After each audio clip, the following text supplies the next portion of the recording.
Bienvenidos, estimados y estimadas participantes. Esta es la clase número 2. El tema es gerencia y deporte. Les recuerdo que los contenidos están en la guía. Es fundamental leerla para completar la materia. No lo olviden. Luego de haber hablado bastante sobre los principios que nos dan a entender qué es gerencia, qué son los procesos administrativos, qué es estrategia, ya podemos sentarnos a hablar de cómo aplicamos los conceptos gerenciales en el mundo del deporte.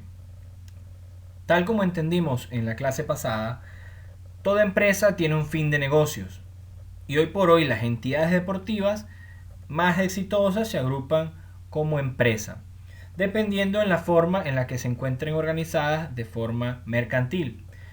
Pero ahora bien, hemos de entender que todas las organizaciones deportivas llevan a cabo procesos administrativos. Es decir, existe un fundamento administrativo empresarial que se junta con la sabiduría del negocio y la gestión del fútbol para generar lo que se puede conocer como administración del fútbol. Todas las entidades deportivas cumplen con principios de pago de nómina, relación con el Estado para pagar impuestos, ponerse a derecho con entidades laborales, cumplimiento de procesos fiscales, pago a proveedores, contratación de proveedores, mantenimiento de instalaciones, y esto ocupa gran parte del tiempo que empleamos en la gestión de una entidad profesional. Por eso es que tenemos que entender un club de fútbol, una entidad deportiva, como un modelo de gestión de administración de fútbol.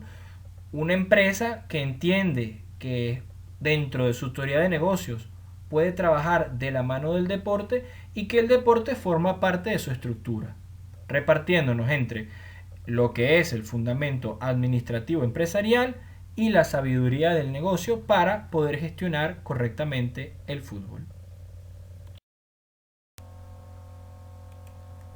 El siguiente diagrama presenta el origen de los procesos que nacen desde las necesidades deportivas y que cierran al final de este cono en materia administrativa, muy común y muy relacionada a cualquier actividad que pueda ocurrir dentro de un rango empresarial.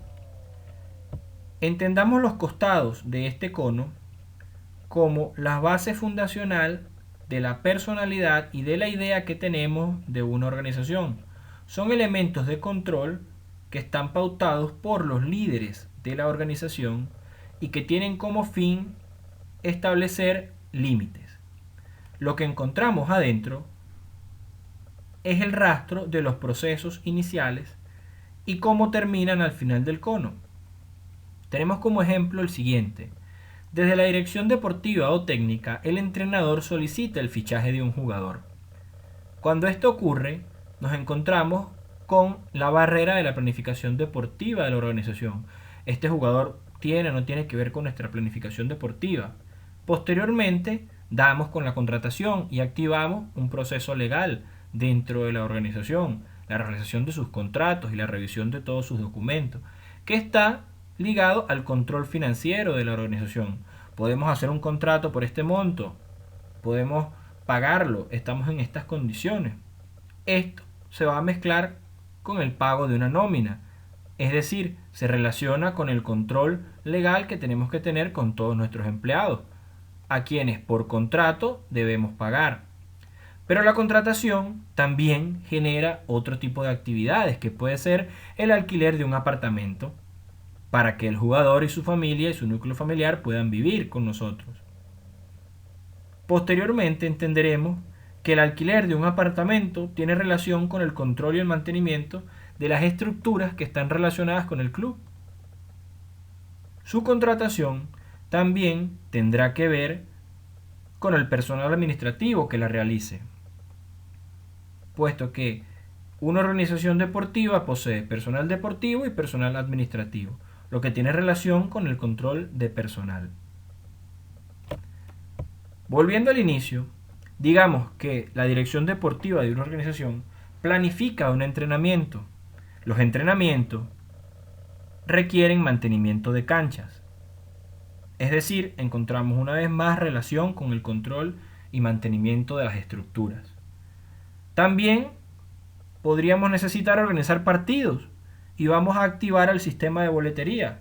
Nuestro sistema de boletería se va a conectar con todos los procesos de mercadeo y comercialización, con los procesos administrativos necesarios para dar inicio a la venta de boletería, generando pago de impuestos. Todo esto es revisado por controles y auditoría, impulsado por la junta directiva, que se relaciona netamente con la visión administrativa de nuestra empresa. Así sucesivamente, podemos entender que aunque los procesos inicien desde una solicitud deportiva en una entidad deportiva profesional, siempre van a cerrar hacia una actividad administrativa. Es decir, nuestra organización vive y respira como una empresa, y es así como debe ser.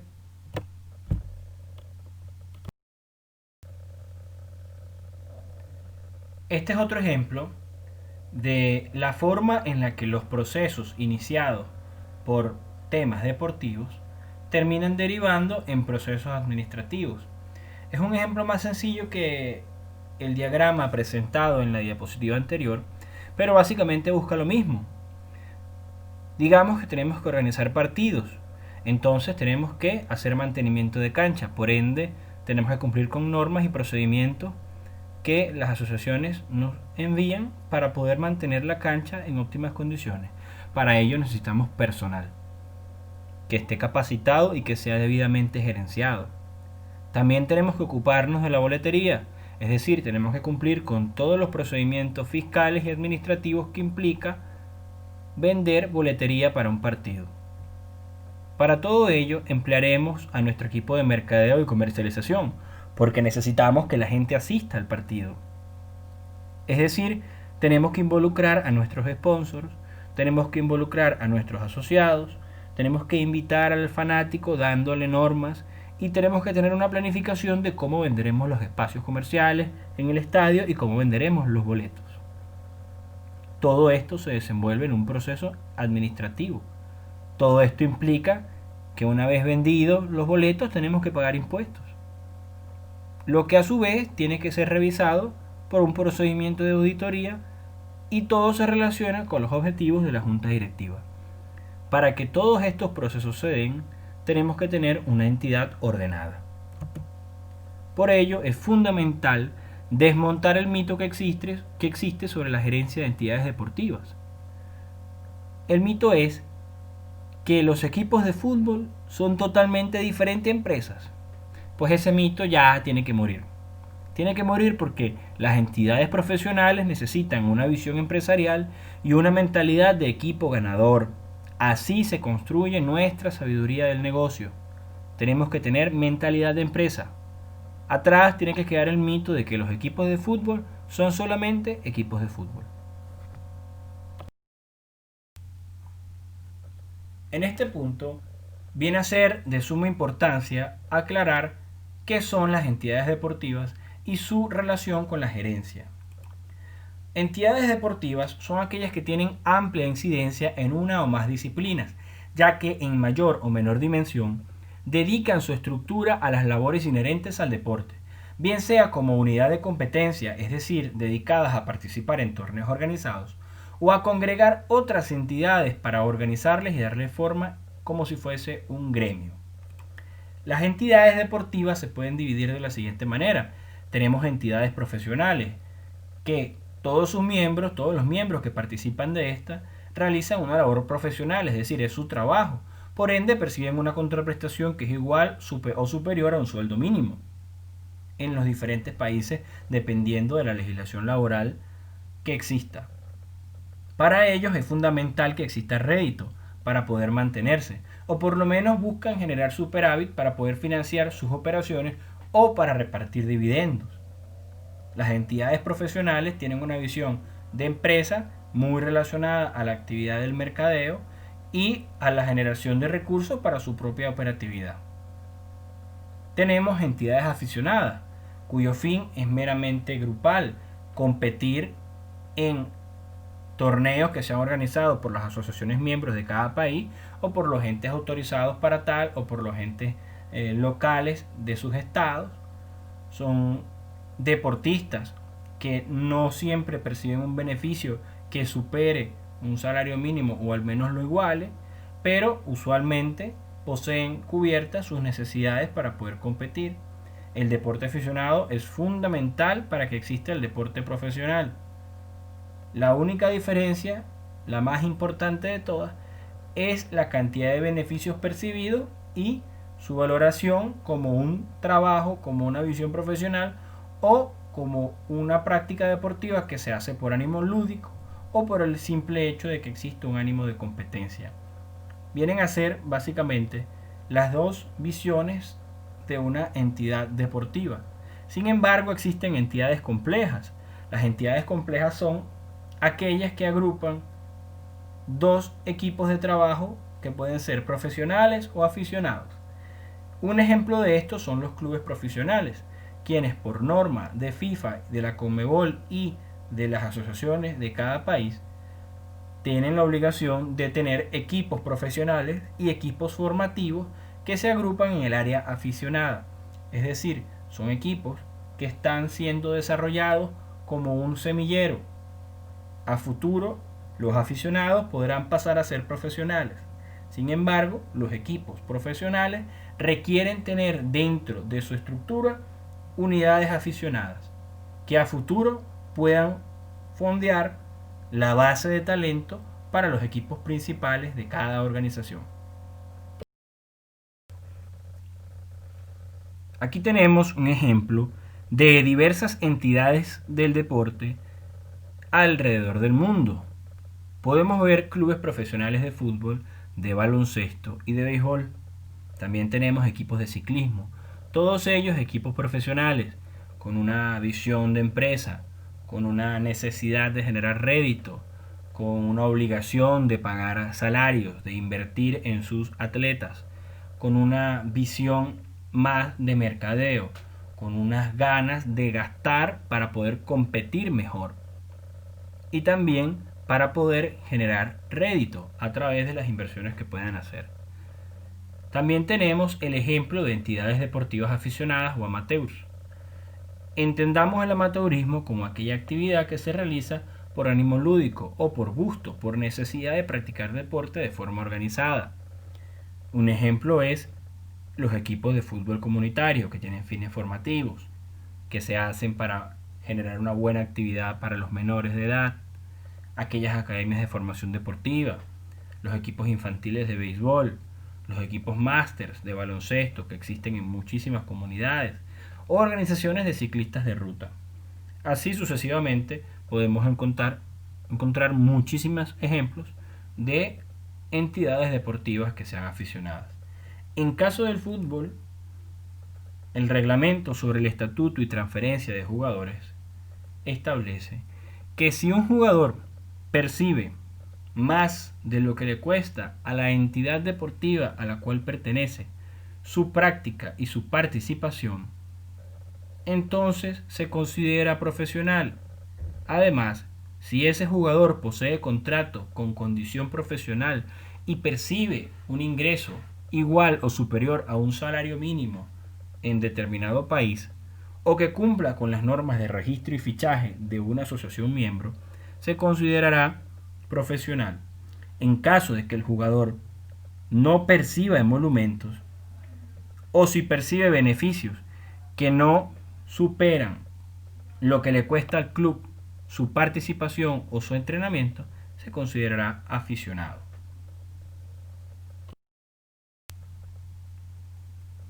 Acá tenemos un ejemplo de entidades deportivas de agremiación, como lo son la Asociación Miembro de Venezuela, la Federación Venezolana de Fútbol, la Asociación de Fútbol Argentino, la Confederación Brasileña de Fútbol o la US Soccer, que tienen como función agrupar todas las asociaciones de cada estado dentro de ese país.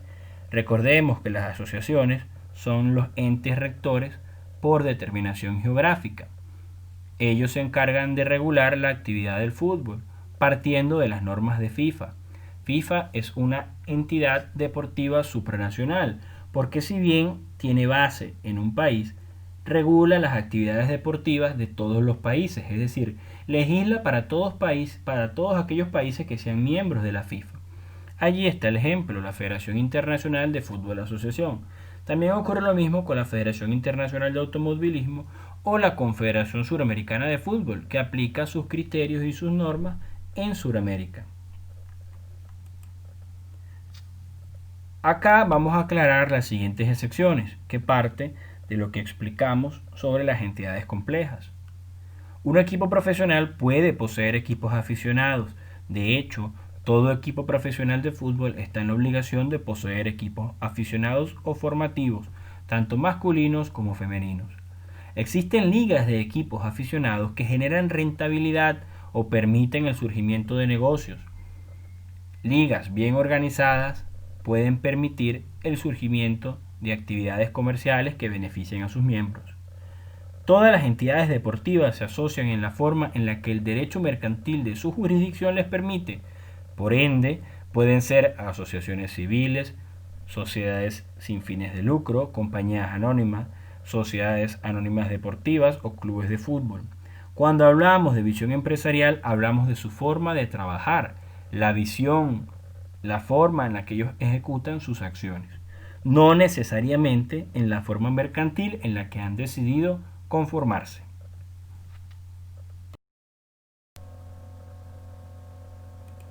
Vamos a comparar la forma en la que han decidido organizarse las siguientes entidades deportivas, los siguientes equipos.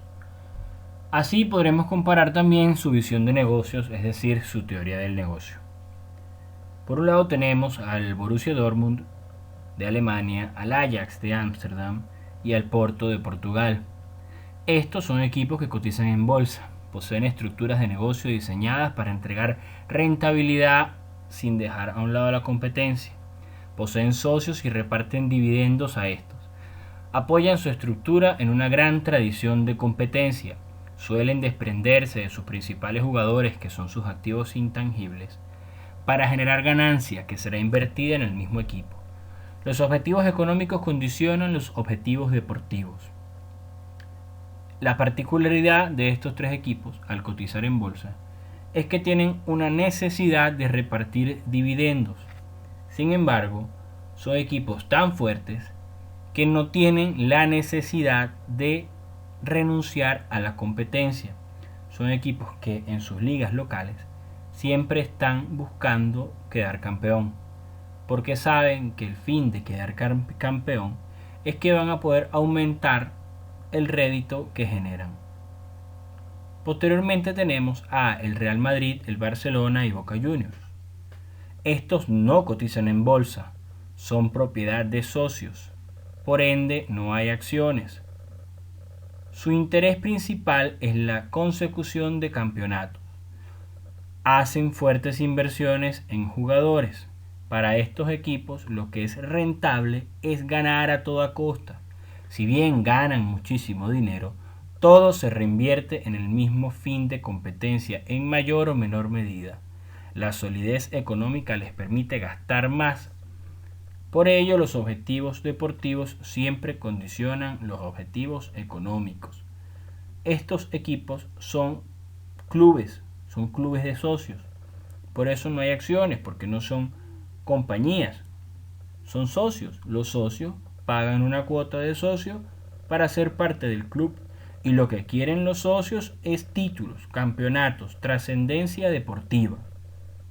Para que esto ocurra, los equipos deben invertir más que sus equipos rivales. Estos clubes no pertenecen a empresas, aunque tengan relación importante con empresas. Su fin y su rédito es ganar. Por eso, lo que ganan va reinvertido automáticamente a la competencia, a poder fichar para poder competir. Y el tercer ejemplo son el Chelsea, el Paris Saint-Germain, el Manchester City de Inglaterra, entre otros, porque estos equipos se encuentran bajo control de un propietario, quien es el principal encargado de fondear todas las actividades del equipo. Normalmente este tipo de actividades se realizan a través de una empresa o un fondo de inversión bajo control del mismo propietario. Su fin es la trascendencia deportiva y la influencia política o social que esto pueda conllevar. no tiene como meta repartir dividendos. Normalmente estos equipos son ampliamente cuestionados por normas de fair play financiero, porque pueden invertir mucho más que sus competidores.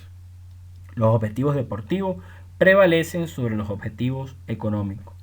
Son equipos que al ser propietarios de una sola persona o de una empresa, tienen como fin competir a toda costa y por eso van a gastar todo el recurso posible para ver satisfecho el deseo del propietario principal.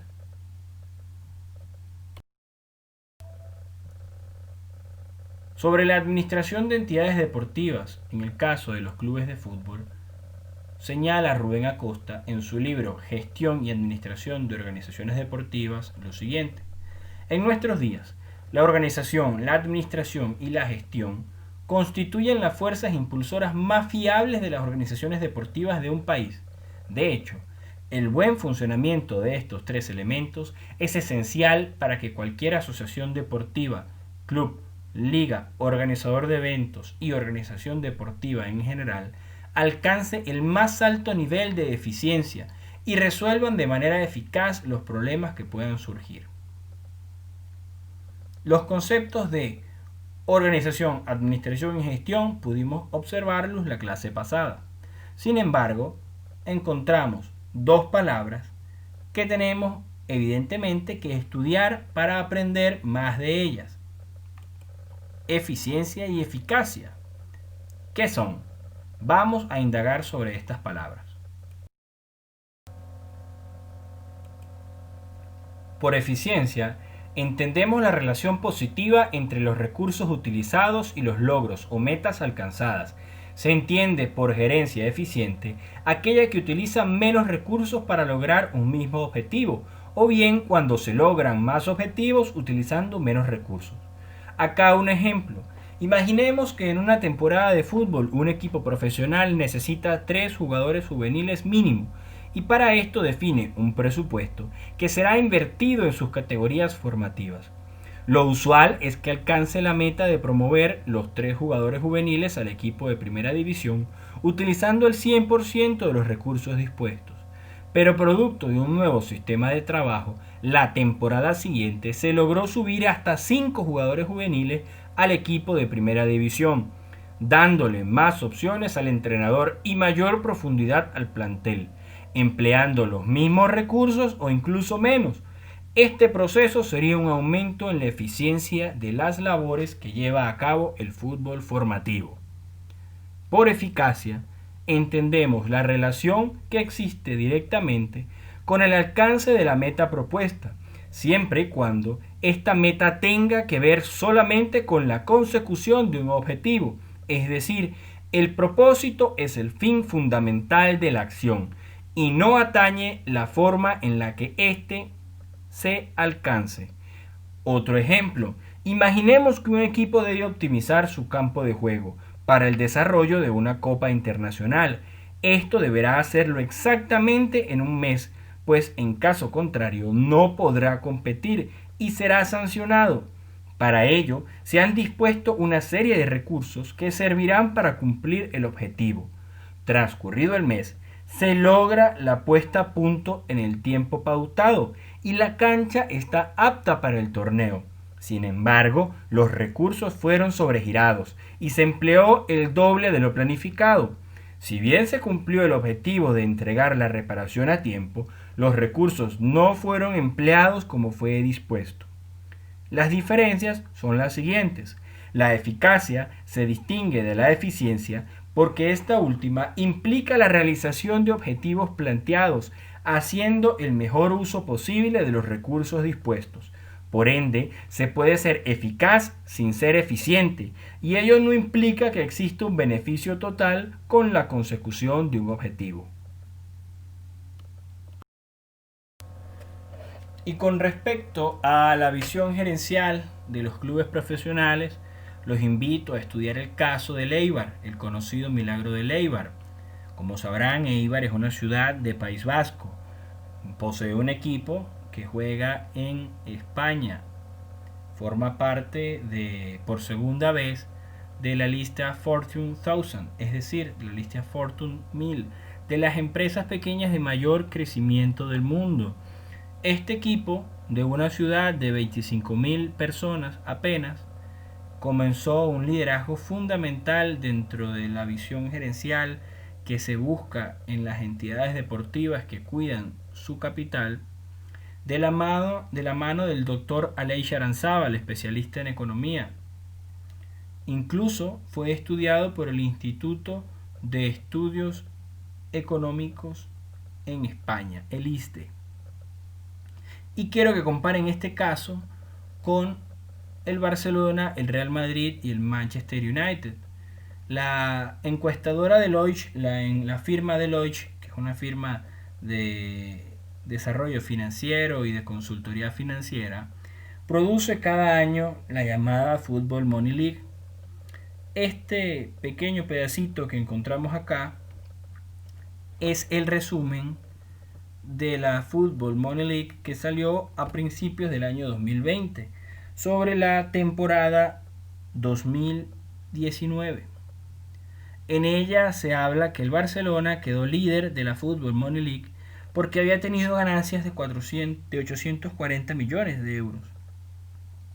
Posteriormente estaba el Real Madrid con 757 millones y el Manchester United, que sépanlo, es el equipo que normalmente gobierna las tablas financieras del fútbol desde que se estudia, quedó tercero en esta oportunidad. Son equipos que mueven presupuestos enormes y que incluso la encuestadora Deloitte anunciaba en el año 2012 que si el fútbol europeo de los 20, 30 primeros equipos del mundo fuese una economía, fuese la 15ª economía del mundo. Así de grande y poderosa es la economía del fútbol. Entonces, sin aludir a qué modelo gerencial es mejor o peor o cuál te permite competir mejor, mi recomendación es estudiar estos dos modelos y compararlos con la información que encuentran en la guía.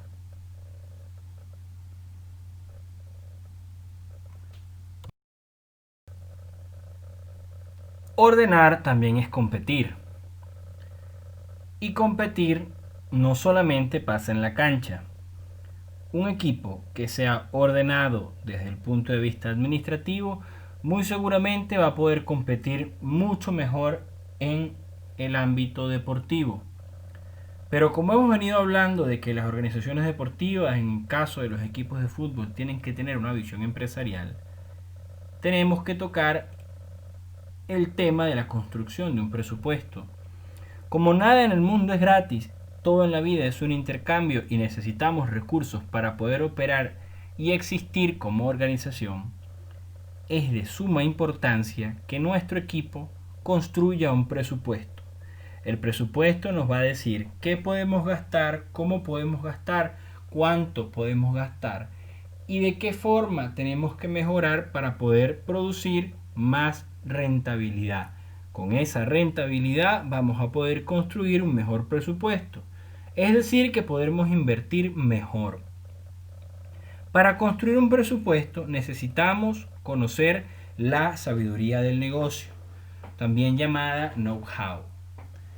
No podemos construir un presupuesto sin saber de qué va el negocio en el que nos vamos a involucrar. Se hace sumamente necesario que si somos inversores en un proyecto deportivo, pero no conocemos el ámbito en el cual nos estamos involucrando, tengamos que hacer un estudio a fondo de las características del negocio, cómo funciona el negocio, qué tipo de normas rigen el negocio, qué tipo de necesidades tiene el negocio, cómo funciona a fondo una academia deportiva, cómo funciona a fondo un equipo de fútbol formativo, qué debo hacer, con quién debo contar, qué equipos, qué profesionales, a quién tengo yo que prestarle atención, quién dicta las normas que me hacen a mí gastar más o menos. Y esto es sumamente importante, porque si no conocemos cómo funciona este negocio, no vamos a poder construir un presupuesto o lo vamos a hacer de una forma equivocada. Tenemos que darle un orden estructural a nuestra organización.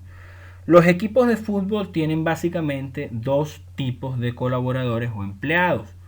Aquellos que trabajan netamente con el desarrollo deportivo competitivo y aquellos que trabajan en el área administrativa, que son los que mueven la operatividad del día a día del club.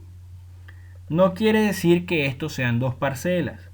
Quiere decir que tenemos que entender de qué forma separar a nuestros colaboradores y la mejor herramienta para eso es definir un organigrama.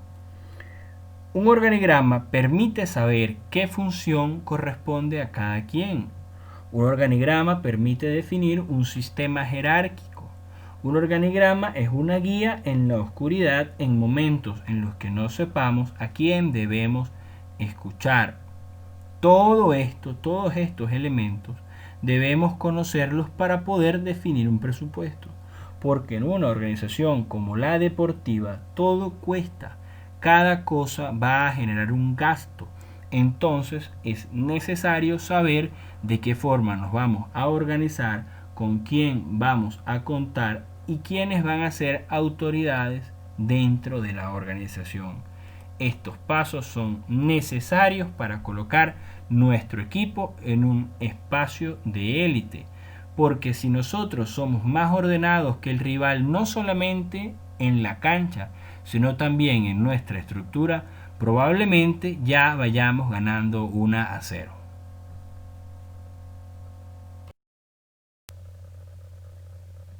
Una vez que hayamos definido nuestra estructura, tenemos que dar inicio a los siguientes pasos. Lo primero es que tenemos que darle forma a los objetivos de la organización. Estos van a estar muy relacionados con las capacidades de la misma. Mientras más reales sean, más podrá notarse el avance de nuestra gestión. Definir objetivos fantasiosos o lejanos a la capacidad de nuestra organización puede traer consecuencias graves a los resultados económicos y además van a generar decepción en nuestros colaboradores. Si nosotros tenemos un pequeño equipo de fútbol que está en desarrollo, una academia de fútbol formativo que está en desarrollo, nuestra meta no puede ser ganar la Copa Libertadores. No lo vamos a lograr, no estamos ni siquiera en esa competición. Tampoco puede ser vender 15 jugadores al Real Madrid el primer año, porque entendemos que todo eso es un proceso. Por eso es fundamental darle forma a los objetivos. Después tenemos que definir las labores necesarias para el cumplimiento de los objetivos. La dirección de la organización tiene la obligación de conocer todas las tareas necesarias que se requieren para el cumplimiento de los objetivos propuestos. El desarrollo de estas actividades tiene incidencia en el presupuesto y por ende deben ser supervisadas y asignadas a las personas más preparadas para llevarlas a cabo. Todas las labores necesarias para el cumplimiento de los objetivos deben ser conocidas por los líderes de la organización y al conocerlas también seguramente van a saber quiénes son las personas más capacitadas para llevarlas a cabo. Luego debemos separar las labores de forma detallada. Las tareas que se llevarán a cabo dentro de una organización deben separarse por áreas de gestión afines. Esto va a permitir un mayor control de las mismas. El surgimiento de tareas nos dirá qué áreas de gestión conforman nuestro organigrama. En el día a día, conforme vayamos creciendo como organización, vamos a entender que si queremos dar un paso hacia adelante, necesitamos un nuevo departamento de control de auditoría, o tenemos que extender nuestro departamento de prensa, o necesitamos comercializar más y hay que incorporar una persona adicional. Todas estas áreas deben estar separadas y además el surgimiento de las mismas da lugar a que podamos conocer mejor nuestra estructura y saber si tenemos o no que expandirla. Es fundamental asignar funciones que sean conocidas y clasificadas. Todas estas tareas van a dar lugar a la creación de puestos de trabajo. Cada puesto de trabajo debe contar con una guía o manual de trabajo que permitirá a la persona asignada a este dar lo mejor de sí y hacerlo de la mejor manera posible. Tenemos que enseñar a nuestros colaboradores que deben seguir las pautas de los manuales de control y de gestión, porque los manuales son construidos por las autoridades de la organización. No podemos dejar a libre albedrío cada vez que llegue un personal nuevo, un miembro de nuestro personal nuevo, su aprendizaje. Debe existir un manual o una guía escrita, al menos de los pasos iniciales, de cada labor que queremos que haga, para que esa persona pueda cumplir y nosotros nos sintamos satisfechos con la labor que esa persona está haciendo en la organización. Si la labor está definida desde un principio, entonces hay que buscar a la persona que cumpla con el perfil necesario para realizarla y no buscar una persona que elija cómo debe hacerse el trabajo. Estos pasos están guiados por la forma en la que la estructura se divide dentro de las organizaciones. Entendemos entonces que puede existir una estructura en sentido estricto, que está compuesta por las normas o las pautas que han sido reconocidas dentro de la organización, como las más básicas. Estas tienen como fin dirigir los esfuerzos generales al logro de los objetivos principales de la organización. Una estructura en sentido estricto es el organigrama que todos conocemos. También tenemos la estructura informal, que es aquella que se compone de las relaciones humanas y profesionales, relacionados con el clima organizacional que predomine en la entidad. Si en nuestra entidad hay un mal clima organizacional, nuestra estructura informal va a languidecer, va a ser débil, va a ser complicada, va a generar problemas. Si el clima es negativo o displicente, la estructura informal terminará deformándose y esto va a repercutir en los objetivos de la empresa. Puede existir un organigrama, pero para que ese organigrama sea respetado, debe existir cordialidad, debe existir orden. No puede haber animosidad entre los miembros de nuestro equipo de trabajo. Por ello, tenemos que prestar atención a las relaciones humanas que se dan dentro de la organización y tenemos que hacer lo posible para que estas relaciones sean positivas y así seguir creciendo. Una de las características que debemos tener como gerentes es la capacidad de formarnos todo el tiempo, aprovechar las herramientas digitales para sacar lo mejor de ellas y aprender para mejorar. Sobre la profesionalización de los clubes de fútbol, tenemos un trabajo muy interesante llamado Características estructurales de un club de fútbol profesional de élite. Es un trabajo de la Universidad de Navarra producido por Sandalio Gómez y Magdalena Opaso en el año 2007, revisado en el año 2008. Ellos tocan dos puntos fundamentales sobre la profesionalización en los clubes de fútbol. El primero es que, independientemente de la dimensión que posea nuestra organización, nuestra estructura debe procurar siempre el desarrollo de un trabajo lo más experto posible. El fútbol moderno ha traído consigo diferentes áreas de preparación que permiten nuevas estrategias de formación y capacitación en todos los aspectos. Hoy por hoy, nuestros equipos, los modernos, tienen especialistas en biomecánica, especialistas en estudios de GPS para jugadores, tienen especialistas en coaching, en psicología, trabajan en el área de la neurociencia, están siempre innovando en temas de mercadeo y en temas de prensa, están innovando en la forma en la que gestionan su capital. Eso hacen los equipos profesionales y se puede aplicar a cualquier tamaño de organización, como dicen los investigadores.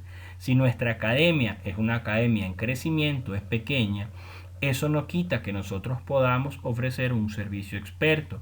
Por allí trabajar con nutrición, trabajar con biomecánica, trabajar con médicos especializados en el talento juvenil puede darnos un plus. Pero no queda solamente en la responsabilidad del club, también la responsabilidad de los deportistas. Dada la alta exigencia que existe en la competencia, bien sea a nivel profesional o formativo, se requieren futbolistas cada vez más preparados en las áreas físicas, técnicas, tácticas, intelectuales y sobre todo emocionales. El mercado laboral de los futbolistas siempre tiende a ofrecer contraprestaciones económicas de alto nivel. Sin embargo, solo llegan a esas instancias aquellos que marcan la diferencia, la solidez mental, el talento emocional se hace mucho más indispensable que lo que se pueda mostrar en la cancha. Si nuestra idea de negocios es proveer al mercado de futbolistas juveniles de nivel, tendremos que considerar que su preparación dentro y fuera de las canchas debe ser la mejor posible. Por ello habrá que ir muy de la mano con los avances tecnológicos y profesionales que surjan. Tal y como ocurre en cualquier empresa, los clubes de fútbol tienen una regularidad operativa bastante importante. Esta regularidad operativa está marcada por dos vertientes de ocupaciones que se ven a menudo y que llenan la organización de trabajo. Tenemos las ocupaciones operativas y las ocupaciones estratégicas. Las ocupaciones operativas tienen como fin promover el funcionamiento diario de la organización, es decir, son actividades que ya han sido planificadas y que son repetitivas o cíclicas. Un ejemplo de eso lo encontramos cuando los equipos disputan una serie de partidos en un calendario. Durante la temporada se van a disputar partidos de local y de visitante. Cuando jugamos de local tenemos la obligación de poner a punto nuestras instalaciones, organizar entrenamientos, tenemos que organizar la seguridad del partido, tenemos que contratar personal a destajo, tenemos que cumplir con normas preestablecidas en la competencia, tenemos que planificar el movimiento de los jugadores y del cuerpo técnico, cualquier alimentación que esté pautada, cualquier servicio de nutrición que esté pautado, y es una actividad que se va a repetir de manera cíclica durante la temporada. Si nos corresponde viajar, tenemos que definir el transporte, la estadía, la alimentación, los lugares de entrenamiento, los uniformes, etc. Sin embargo, estas actividades, a pesar de ser críticas y de necesitar una amplia vigilancia, son cíclicas, son repetitivas y se van a generar mientras estemos compitiendo y mientras nuestra organización esté activa. Esto es solamente un ejemplo. Todas las organizaciones deportivas tienen actividades cíclicas. Tenemos entonces las ocupaciones estratégicas en la otra vertiente, que tienen como fin el desarrollo del plan estratégico de la organización o bien la toma de decisiones basada en el conocimiento que se tenga de la misma y el escenario actual en el que se encuentren. Podemos decir que de las decisiones estratégicas provienen las actividades operativas. Un ejemplo de eso es que por protocolo médico los jugadores deban ser evaluados antes de que inicie un torneo. Estas evaluaciones implican la realización de perfiles sanguíneos que deben ser revisados por el equipo médico. Actualmente, cada examen de sangre tiene un costo de 10 y en nuestra nómina existe un total de 300 futbolistas, lo que implica un costo total de 3.000 que se encuentra planificado en nuestro presupuesto. Sin embargo, una empresa local ha inaugurado un nuevo laboratorio y desea realizar publicidad durante nuestros partidos. Por ello, a través de un intercambio, se decide colocar el logotipo del laboratorio en la camiseta del equipo, oficializando una alianza comercial entre ambas organizaciones. Esto permitirá que los exámenes de sangre cuesten 50% menos de lo programado. El estampado de todos los uniformes de juego tiene un costo de 200, por lo que el ahorro total obtenido será de 1.300. Producto de esta decisión, el equipo ha obtenido un ahorro significativo en sus costos y además se gira una instrucción operativa a los utileros para que en adelante se utilicen los uniformes estampados con el logotipo del aliado comercial. Esto también trae como consecuencia que en todos los partidos se coloque una valla a ras de piso con el logotipo del laboratorio. Esta actividad será planificada y con el tiempo se convertirá en una actividad repetitiva o cíclica, igual que el uso de uniformes para el partido. Por ende, decimos que las ocupaciones estratégicas que tienden a regular la actividad del club desde la visión de liderazgo, a generar nuevas oportunidades, dan inicio a las ocupaciones operativas.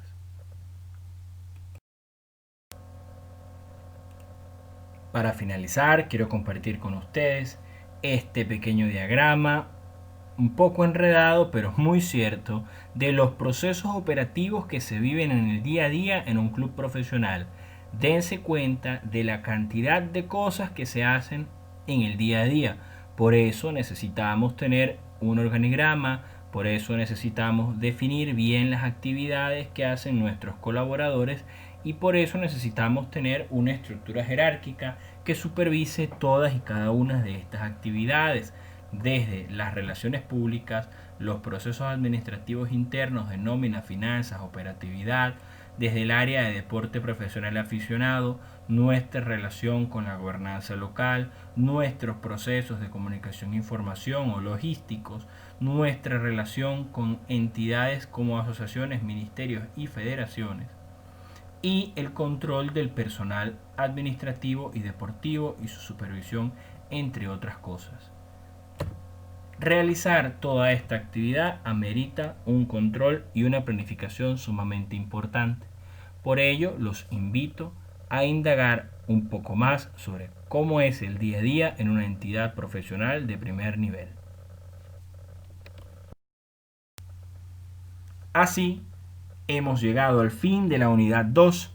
Les recuerdo que toda la información de respaldo se encuentra en la guía. Los videos son para complementar la información que ya ha sido entregada a ustedes en PDF. No olvides leer y apreciar todo el contenido para poder presentar el examen final. Muchas gracias.